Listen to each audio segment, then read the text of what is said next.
Aren't you glad they're not your hands? Or whoever you are watching this. So, we're in our portal edge. How is it, James? It's good. Do you think using a helmet as a bowl is a good idea? Yeah. How would you rate this meal? 10%. Yeah.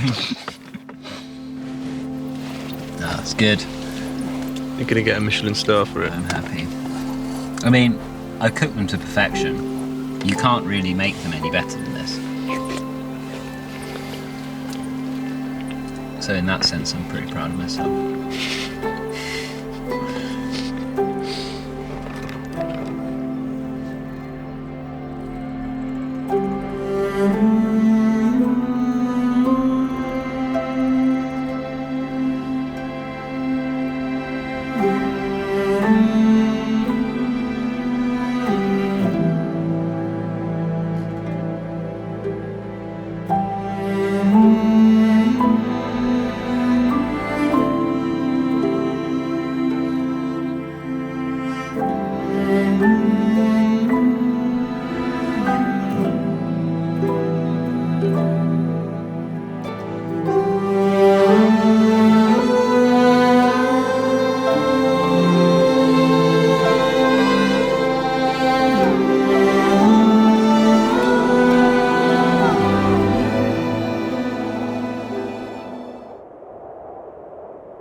The first time I heard about sort of big wall climbing in Brazil was in 1990 when I went down to Patagonia with Louise, my wife. And we met some Brazilians down there. I met some climbers who'd been to Brazil. So I knew there was big walls there, and I did a bit of research and I sort of started a file going back from 1990. When I was sort of looking for objectives, for me, you know, the epitome is an unclimbed mountain or at least a huge unclimbed face. I mean, you throw up the picture of the front face of Pedra Baiana. It's one of the most impressive big walls in South America. And there wasn't any lines on the main face. So that was, once I saw that, wonderful. Let's do this.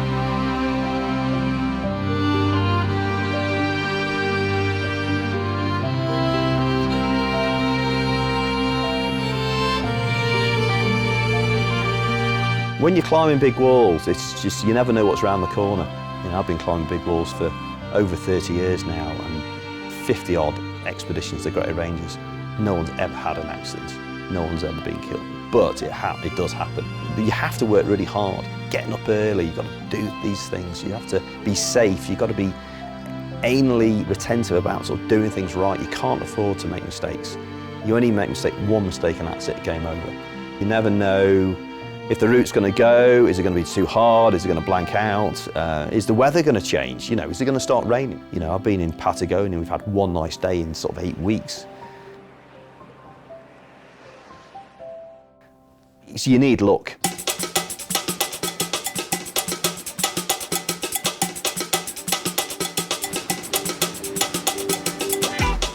And I think the hardest thing is, you know, you come up with an objective and a good place to go. It's actually finding people who will go. And it sounds easy, you know, go climb an amazing unclimbed wall in Brazil, but you're surprised.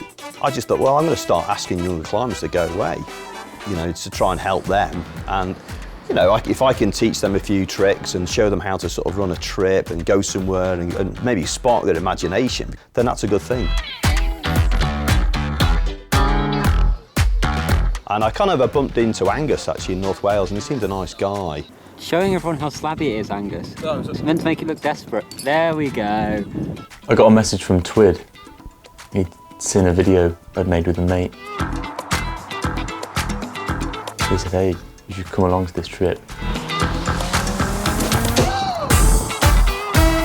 I immediately said yeah. And I said, well, it's good if you go with a friend that you can climb with. So he asked James. I was at a house party in Llanberis, and I was with Angus, and we both got quite drunk, and started talking about big walls and stuff, and Angus was already on the trip.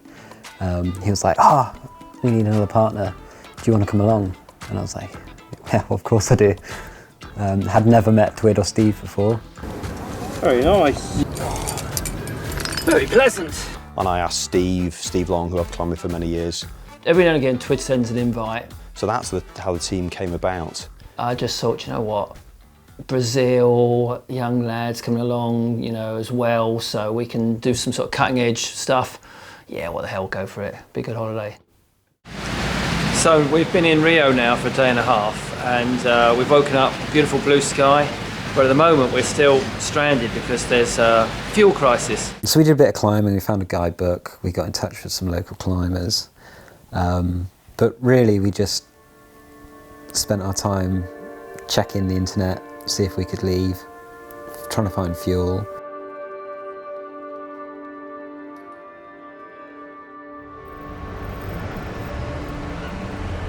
We're in Rio and there's no fuel. A big old strike nationwide. And now driving around Rio trying to find some fuel. It's going to hopefully save our expedition. Even if we could get fuel, there were still roadblocks, which meant that, we heard that people had been sitting for like 2 days stuck in roadblocks. The clock was ticking, and every day that went was a day less for us to complete the climb. Which, given that we only just had enough days to do it, basically was a catastrophe, really.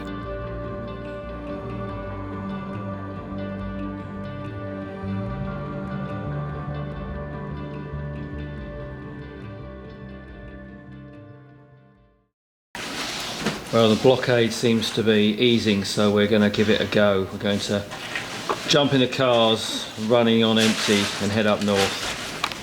13-hour drive up north. No promise of any petrol along the way. Still, we might make friends with a few truck drivers.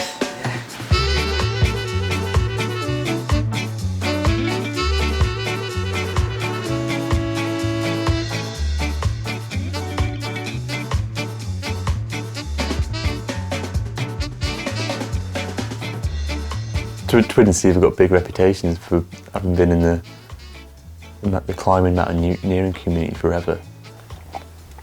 Okay, well, it's Wednesday, and we're in a portaledge waiting for the weather to clear. They've got far too much experience between them. How long should we pop you in the oven for? I'd like to be basted, actually. Basted? Yeah. And they've been all over the world and done so much stuff. So I just wanted to see how they go about it. It's all pretty tense, actually. Everyone's a bit very tense, not much chat going on. The air is still full of smoke and sulphur. The biggest avalanche I've seen in my life just passed down the gully. Twid was completely engulfed. Miraculously, he swung out to somewhere relatively safe. There he is. Angus and I have both travelled quite a bit, but just the logistics of how to organise a trip like this with 30 years experience, rather than making it up as we go along, as we do with most of the trips with our mates.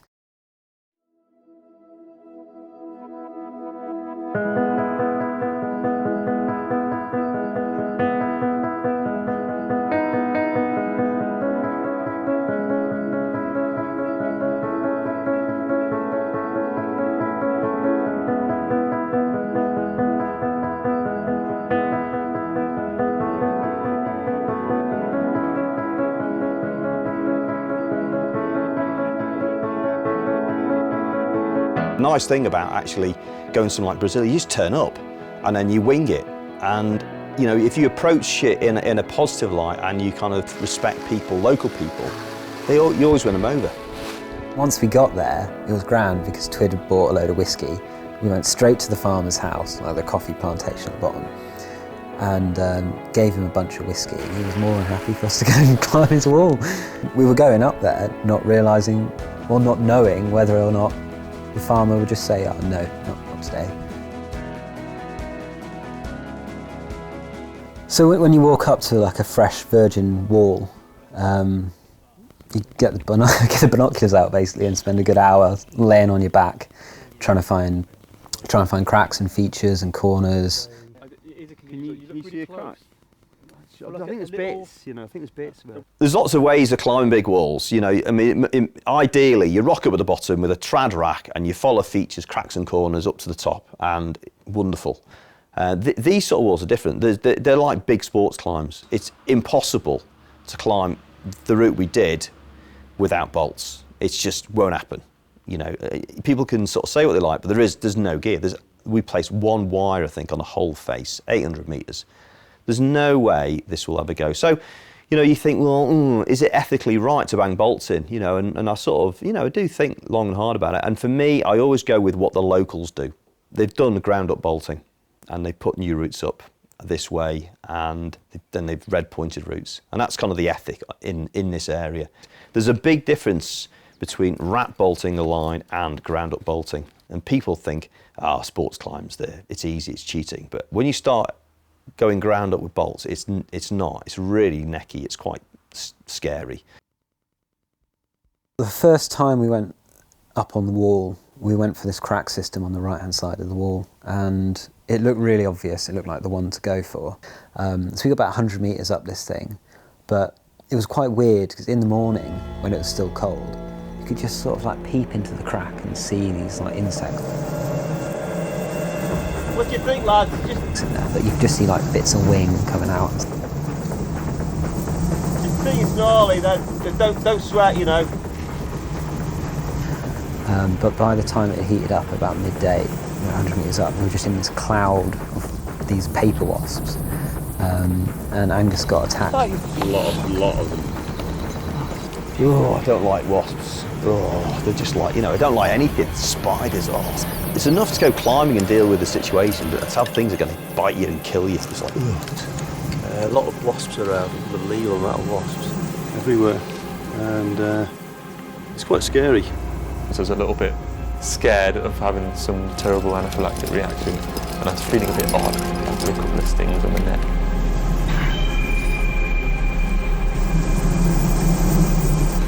Oh, you stung again.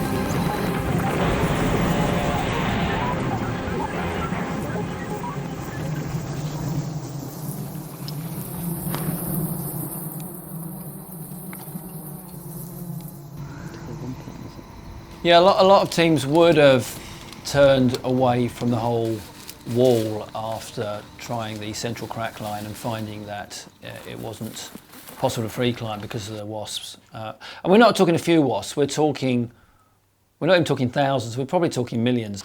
And I guess some teams would have said, you know what, let's not even try because we're not going to make it. But on the other hand, now we knew where they were, with any luck, we now know where they're not, which would be on the blank faces. So if we could find a line that weaved its way through the blank faces, then it would create a very aesthetically pleasing climb. But on the other hand, our precious time would be more stretched because it's much quicker to aid climb up a crack because you don't have to drill and place bolts. And so then we said, okay, well, let's see if we can link together some dikes with the obvious runnels, because the runnels, even if they don't have holds, might be climbable by stretching out like this, working your way up, which is fine if you get protection, of course.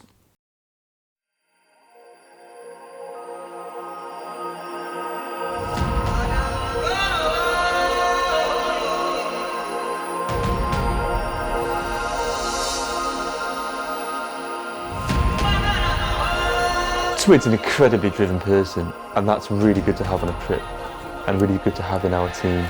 He needs so much drive for these big walls. And yeah, I think when all of us were a bit disappointed and we were just thinking about what we could go home with and how we could kind of cut out losses, his drive actually pulled us forward.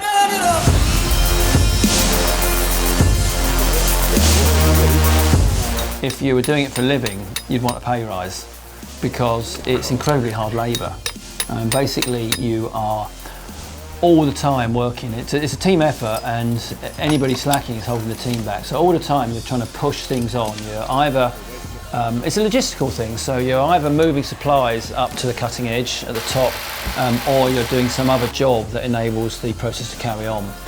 And with this particular style of climb, where you've got free climbing going on using bolts that have been placed by the front team, then basically you've got two production lines, and so you're having to get two different sets of things into place at the right time. So you need water supply and food and all of that.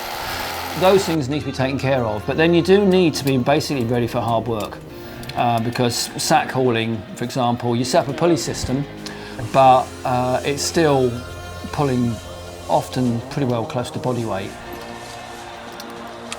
So Twid and Steve are on the sharp end up there. Climbing is a bit of an art form, and this one appealed to all of us most as being the most, the most pleasing if we could do it.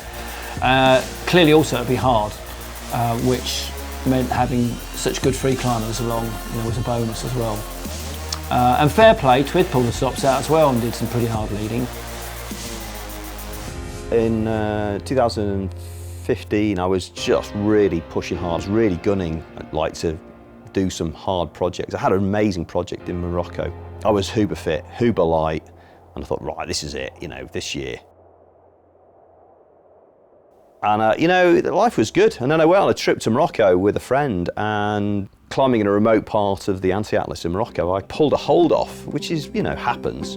And I didn't think anything of it because I had some protection right next to me, but that protection failed. It broke for whatever reason. And I landed very badly, not from very high, but on a boulder. I broke my back, and it was very serious at the time. I actually thought, yeah, I could die here. I knew I broke my back because I couldn't feel my arms and my legs. And we just made this decision, get me out of here, because I could be dead if he went down to get stretcher and come back. So this friend of mine, John, who's an amazing guy, carried me down through horrendous terrain for a good hour with a broken back. And it was an epic, and it goes, eventually I got repatriated to Switzerland and to Lausanne Hospital, and spent quite a lot of time in hospital while a big operation on my back and a lot of time recovering. So I lost a whole year of my life, really. The trip to Brazil was kind of, I suppose, the first big wall trip I'd been on, and I wanted to just really, get back into rock climbing.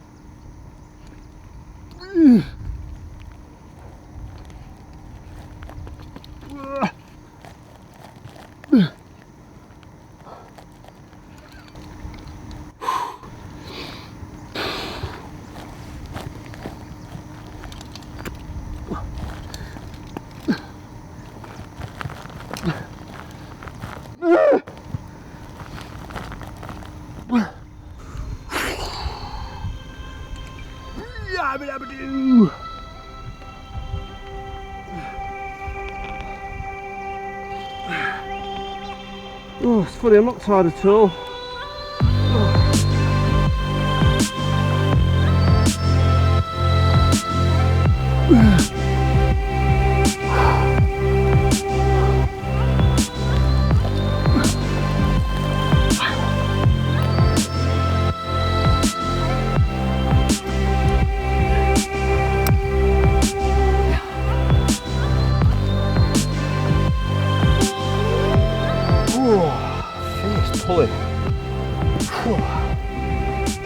Very thin, tenuous climbing.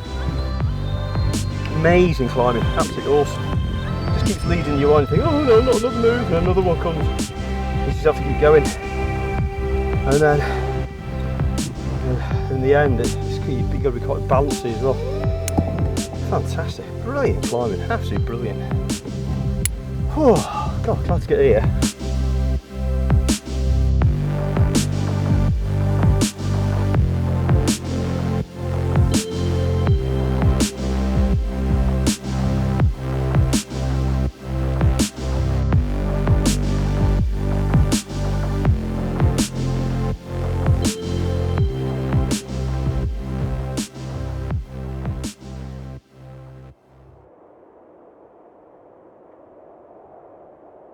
Here we are, another day on the wall.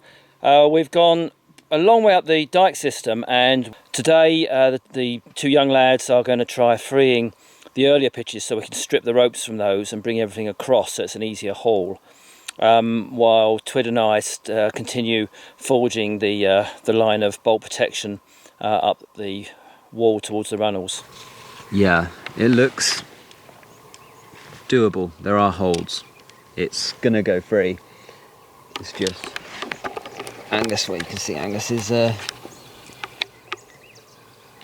having a play on them at the moment. Just ripping all the holds off.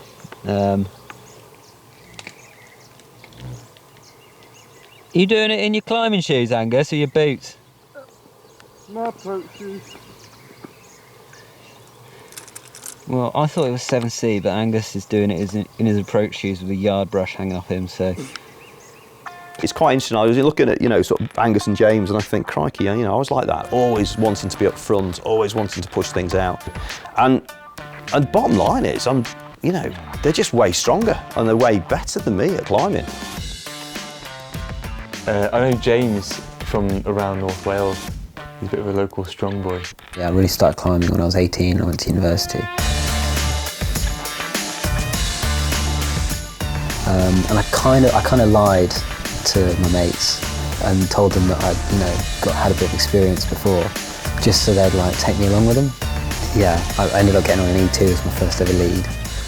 He thought that would be fine, and it really wasn't. That was quite an epic really for his first outdoor lead.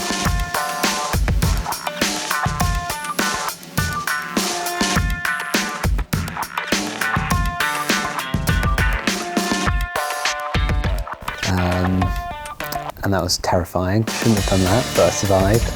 So yeah, that kind of started me off climbing really, just going to university, lying to the climbing club, saying I had experience, getting out straight away, and then by the second year of uni I'd done a couple hundred routes maybe, and just been at it every weekend.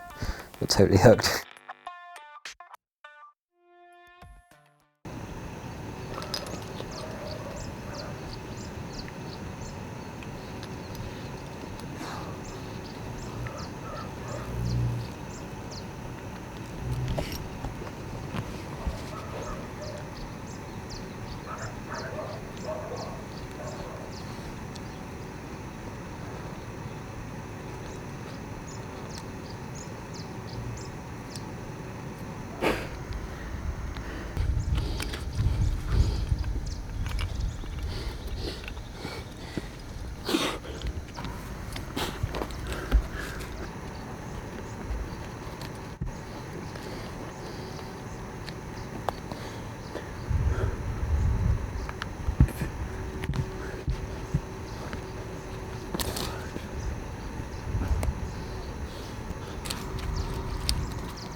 Yes, that is every move.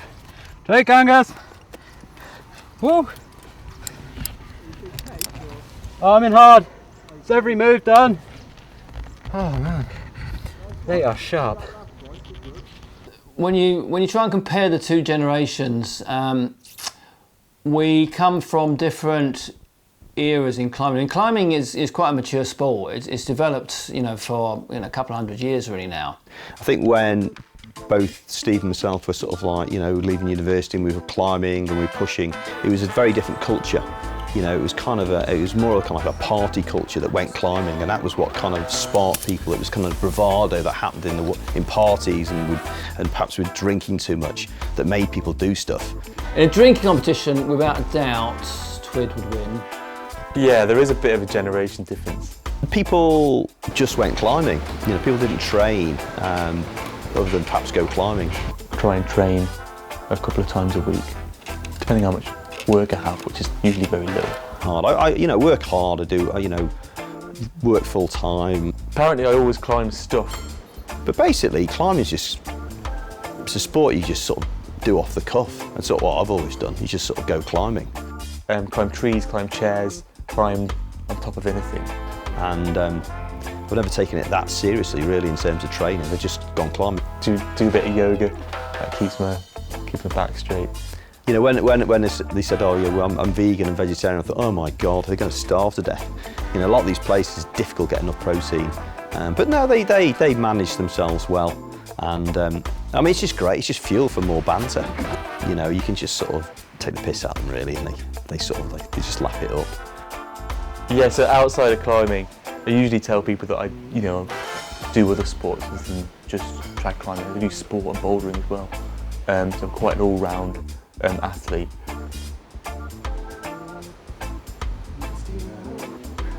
Angus and James actually were great. They were really good crack, but they were, you know, super focused about the climbing. So that was really interesting. It's quite inspiring.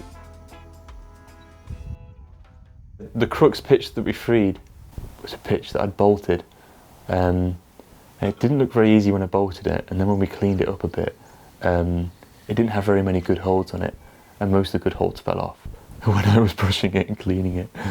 So by the time I'd got to kind of the end of brushing it and seeing if any moves would go, it wasn't looking very good. And yeah, I don't know, we came down that day thinking it just wouldn't happen, and we'd kind of found a blank part of our route that we wouldn't be able to free, and it's a bit of a downer, really. And I went back to inspect it a bit with rock shoes and with having warmed up a bit, and we found just tiny holes, lots of tiny little footholds, and, like, you know, a lot of little shifting around, balancing, pulling your weight onto your feet, just tiny little moves, and some of them were really bouncy and really, really edgy, and you'd kind of just fall into a thumb sprag or fall into another really bouncy position. Go on, mate, go on. Looks good, yeah. Well, it's reasonable. Might be jug to you. But somehow it just worked out. Up, up, up. Another inch from where your right hand was. It looks like there's a lot of chalk. That's it, yeah, it looks the best bit from here. Well done.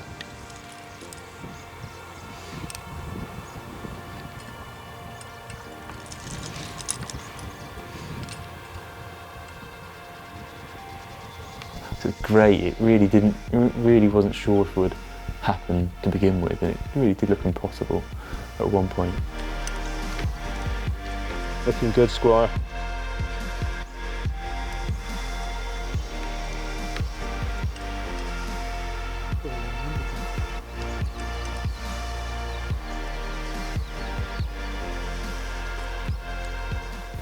But when it went and it just went, you know, on the first red point, it just about managed. You know, on the crux, a foothold broke. But,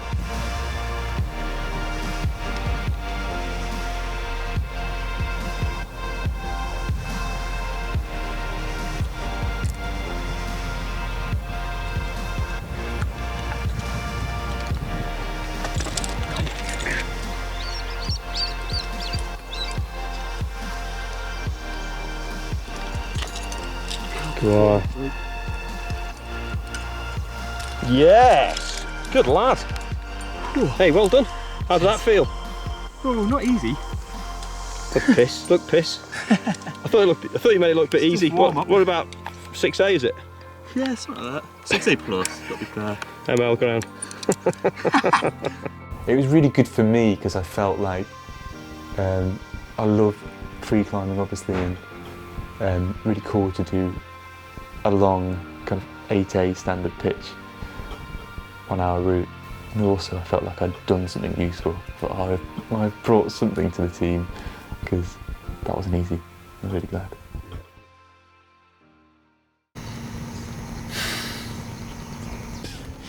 The thing about life is that you never know how long it's going to last. So the thing with climbing is that mistakes can have big consequences. So if you unclip the wrong thing at the wrong time, it could be your last day. So you set off a day like this, you know, it's lovely, having a lovely time here looking at the view, but who knows, this could be my last day. So I need to stay focused. I need to undo this before it gets snagged, and make sure that it doesn't happen, because you're climbing, you know, I've been climbing now 40 years, and I've made mistakes, but so far I haven't made any serious ones. But if you do it enough, sooner or later, you know, you can make a fatal error, and a lot of people have. I actually climbed 2 pitches, one of which look, it was like the link pitch between the 2 holdeless bits, and it actually had some holds on. So you look at it and you go, oh yeah, this will be, you know, this will be a doddle, great, excellent. It's actually a lot harder than I expected because although it had handholds, it didn't have much of my footholds, just pebbles, and the handholds weren't. Although they were there were big gaps between them where they were quite a bit smaller. And so I sort of set off, la-di-da, and then, I don't know, about 5 seconds later went, oh, I'm actually going to have to concentrate on this. Particularly when one of the footholds snapped. Foothold snapped. And I sort of jolted down onto my arms, and, you know, so from that point I was actually quite nervous because I mean, it's really safe, you know, you're not going to hurt yourself, not very unlikely to, but you just want to do it in good style, which means not resting on the rope.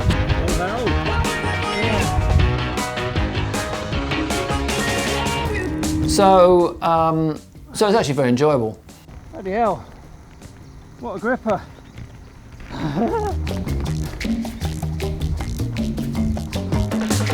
Trying to relax out and not hug the rock, but I'm not doing very well at it. Okay. It's just good telly though, I think. Right, I practiced that really well last night. It almost looked real actually. I know, I'm glad we practiced that breaking foothold move. Nothing better, eh?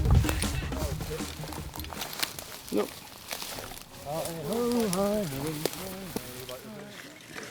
We are about 50 metres below what looks like a really good runnel. Looks like we're going to be able to bridge all the way up it to the summit.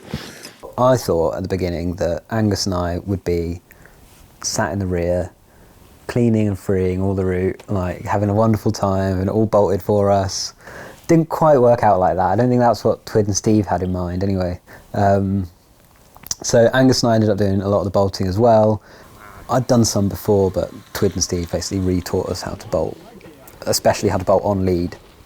And it ended up working like in a bit of a cycle, in that you'd be with one person one day and one person the next day, and like doing different things. There's always someone on the sharp end at the top with the drill above their head, and there was always someone cleaning and always someone like scrubbing chalk into the holes and like trying to do some moves on a shunt. Cleaning the route involved a lot of vertical gardening. It involved getting attacked by spiders and wasps a lot.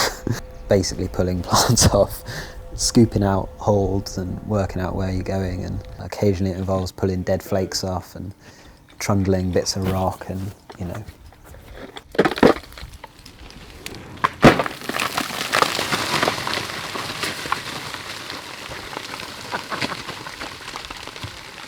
In the actual climbing, the only dangerous bit we did was when we were running out of bolts and we were bat hooking. He's gone up doing what we call bat hooking, where you drill a hole and then put a sky hook, which is, I think we've got one here. Yeah, there we go. These things, you balance that inside a narrow hole, a very shallow hole, and step up on it. It's pretty scary, as you can imagine. Twid introduced us to the idea of bat hooking, which meant we could stand on little sky hooks in little holes we've made, and stand on one and then put another hole in and stand on the next, and do 2 or 3 of them, and then you've got good bolt spacing. One of the days I remember when we were doing the drilling holes and bat hooking, you know, Dave said to me, what would be a good number for how many of these holes you do before you put in bolt protection? I've done 6. It's quite scary. You stand on these sky hooks. You stand on the sky hooks and they flex. And I don't know why, but instinctively I just said, 7 would be a good number. And I've never put 7 in. It's insane. So James did 7 sky hooks in a row, and every time you're going a metre higher, That's quite far out from your bolt. And after about 9 or 10 back hooks, you're about 10 metres out from your bolt, on the lead, sitting on a sky hook with about 15 kilos of sharp drills and bolts and hammers and all this stuff around you. And you're sat on a sky hook that's boinging and flexing as you're like hurtling around trying to get this drill to work above your head. And it didn't seem dangerous because you sort of just get into it after 9. It makes you realise you've got to be careful what you bait people to do. But that was like the only silly bit where we were like, not messing around, but because we needed to do it. But it was the only bit where the climbing became a bit more like, the wings won't fall now.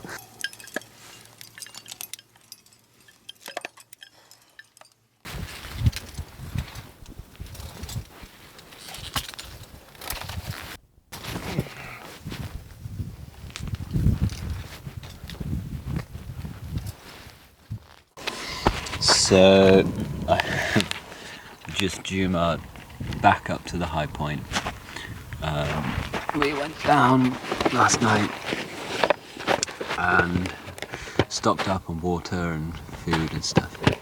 And I've just Juma'd back from the ground to the high point. And waiting for Angus. Just gonna collect all the gear. Head off up. I think it's going to slab out, or we hope it's going to slab out in 50 metres, and the climb will get easier, and we will romp gloriously to the summit.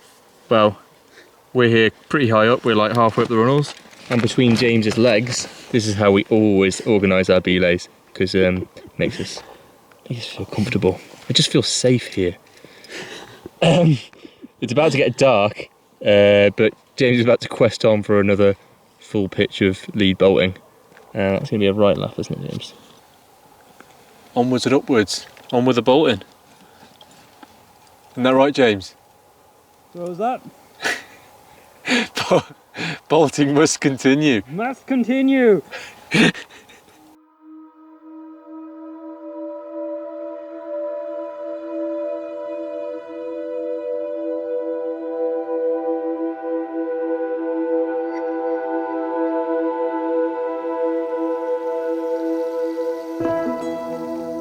Thursday. Actually, it's Wednesday today, and we've got 2 days left, so we're going to get as high as we can today and run all our static rope outs.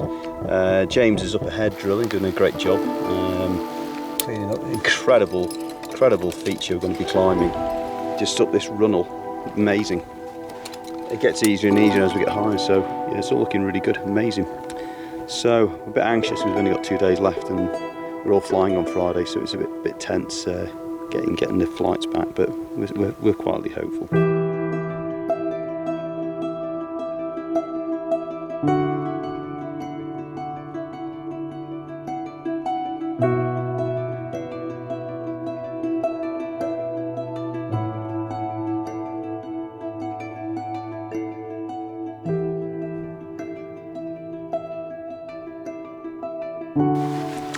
We are about 100 metres, maybe less, from the summit, but I handed over, after finishing my pitches, handed over to Twid, and he put one hook placement in, stood on it, and it snapped. We've got this weird talon thing to replace it, but it's pretty shit, and it's pretty scary. It doesn't really go in, doesn't really work, and it's on a tiny bit of string. Basically, I don't think it's even climbing tap, it's just string. So that's what Angus at the moment is leading on.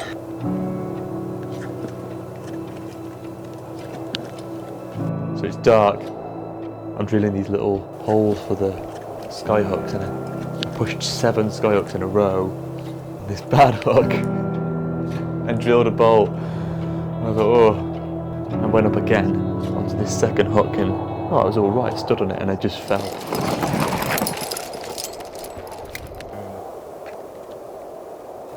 You alright?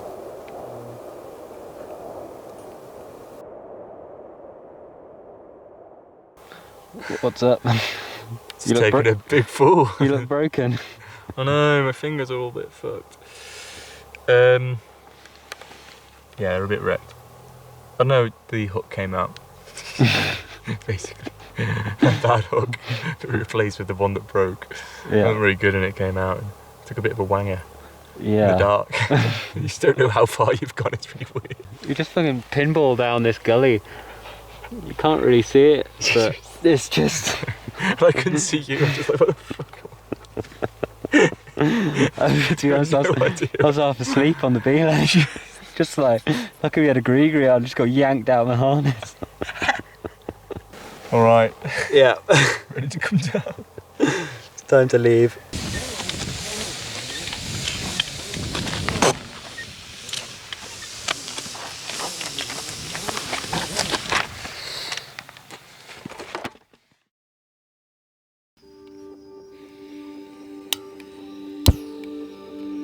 We are eating. The two vegetarians are eating Carne although noodles. we've We're take- smart. We're smart. We bought our getting rid of the carne, and we bought curry powder. Say no to carne. Yes. Say yes to curry. Doesn't mean we didn't buy and pay for carne, which is kind of Yeah, contributing to carne. support the industry altogether, which is Yeah. what we're about. We're just going to buy it and then boycott it. It's actually quite enjoyable, to be honest. Food right, sounds good. Different from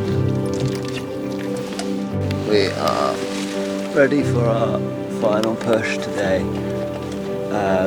We've woken up in first light for this amazing sunrise, and we're very happy about that. But we have run out of food. We have a single pack of biscuits between the two of us for the day, so we're gonna eat them all now naturally.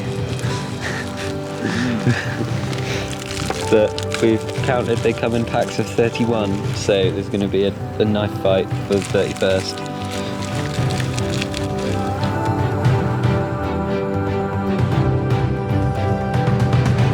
Good morning. Today is a special day, because today is Summit Day! Woo! We are packing up camp and we are heading up with only the essentials that we need, and we are going to the summit today.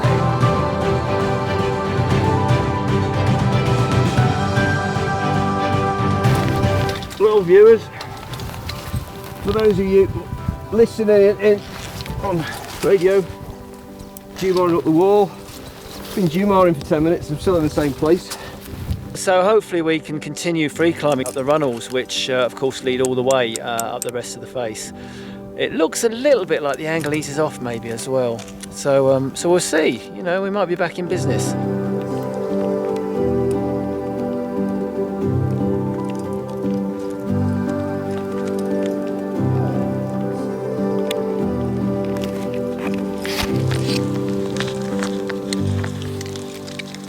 We just thought, hopefully, we'll get in these runnels, stick our arms and legs out, and just go all the way to the top, and it'll be fine. Wasn't quite the case. We've done 99% of the work. You know, cleaning it, bolting it, and just finding it.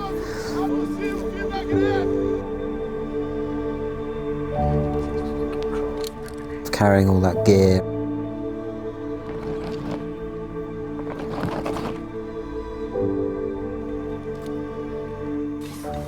Well, we've all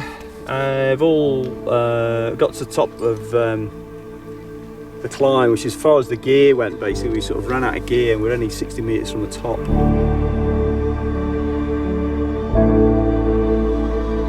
Sad sight. That's Twid having down there, the James and Steve.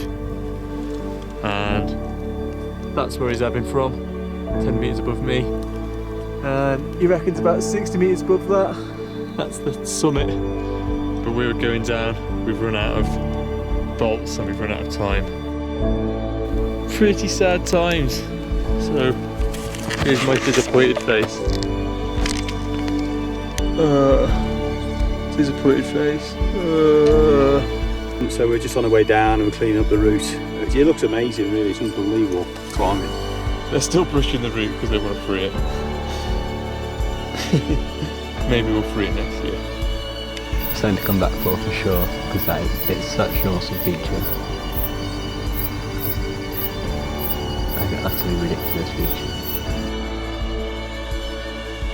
Disappointed, happy, pleased to come back. Pretty happy. I think we've done well. I think we've done amazing. You know, we thought we didn't have a chance of getting anywhere. We've done the whole thing other than 60 metres, and done some good climbing as well.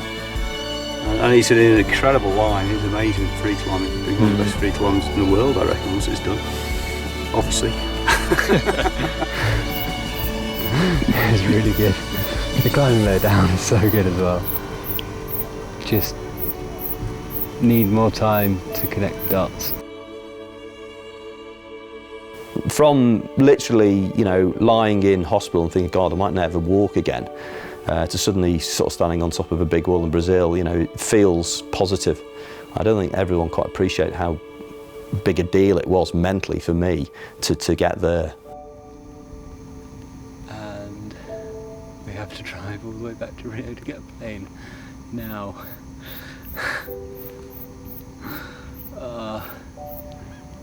So close. I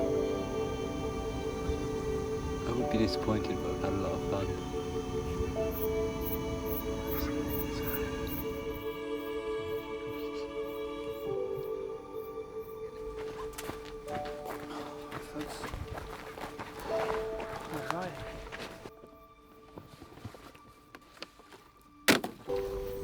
Wow, what we did in our holidays. Yeah.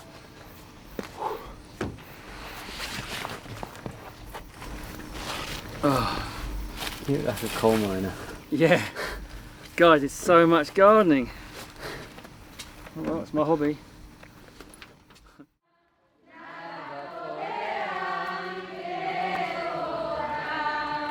Pois minha força